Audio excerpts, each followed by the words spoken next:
dieser Stelle zurück zu General AD Klaus Wittmann. Herr Wittmann, wir haben den Kanzler jetzt gerade eben gehört.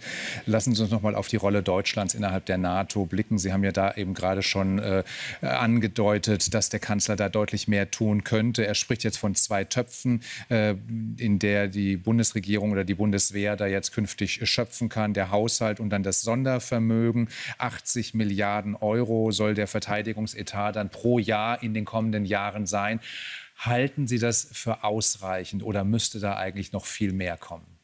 Zunächst einmal bin ich beeindruckt vom Elan und dem Führungswillen, der auf diesem Auftritt des Bundeskanzlers gesprochen hat. Und ich glaube, dass der Verteidigungsminister Pistorius nicht nur leicht verärgert ist, sondern schwer verärgert, aber andererseits ein loyaler Parteisoldat. Und ich muss in aller Deutlichkeit sagen, endlich haben wir in der Bundesrepublik Deutschland mal einen fähigen Verteidigungsminister und der wird nicht genug unterstützt. Und ohne zu keck zu werden, möchte ich sagen, es ist eine Unverschämtheit, wenn der Finanzminister Lindner sagt, wir haben den Verteidigungsetat auf das Notwendige gekürzt. Wie kann er das besser beurteilen als der Verteidigungsminister? Aber mit Lindner habe ich mich hier im Vorraum des Studios am Tag nach der Invasion gestritten. Da wollte er mir erklären, dass die Ukrainer mit den 18 Feldhaubitzen aus estnischem Bestand, die von der NVA stammten und deren Weitergabe wir nicht erlauben wollten, dass sie damit ja gar nichts anfangen können.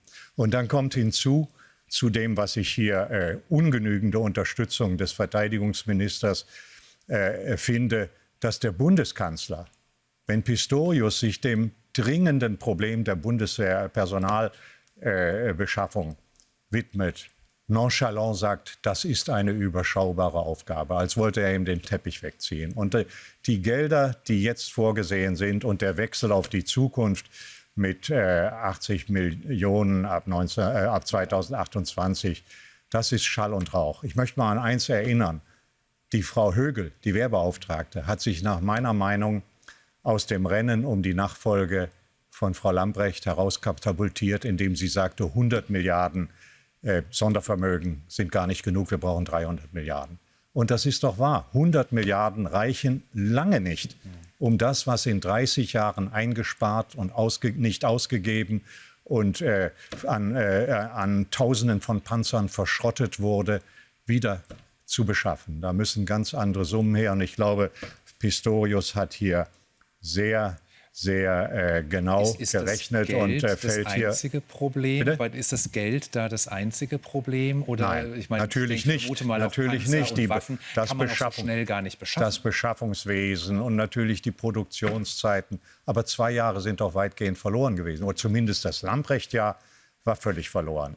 Und die Ukraine-Hilfe, die läuft eigentlich immer unter dem Motto too little, too late. Die brauchen nicht nur, das sagte ich ja vorhin in der ersten Sequenz schon, nicht nur Hilfe as long as it takes, sondern sie brauchen Panzerabwehr, sie brauchen viel mehr Luftabwehr, sie brauchen die weitreichenden Systeme und der Kanzler blockiert immer noch die Lieferung von weitreichenden Taurus. Denn ich bin überzeugt, der Krieg wird nicht dadurch enden, dass die Ukraine den allerletzten Quadratkilometer physisch zurückerobert, aber dadurch, dass den russischen Streitkräften die Lage unhaltbar gemacht wird. Und man hört erste Meldungen, dass durch die ganz dosierte, leichte Auflösung dieser Beschränkung mit westlichen Waffen nicht über die russische Grenze schießen zu dürfen, dass russische Truppen um Kharkiv jetzt schon rufen, dass Wasser und Verpflegung und so weiter fehlen. Also wenn man die Logistik, die Führungsfähigkeit, die Brücken, die Transportwege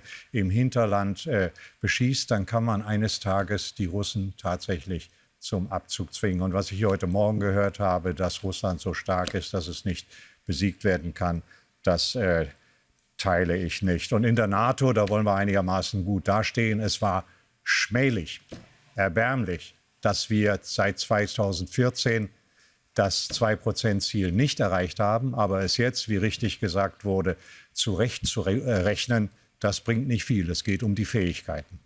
Sagt General AD Klaus Wittmann. Vielen Dank für das Gespräch. Danke, dass Sie heute hier waren. Ich danke Ihnen.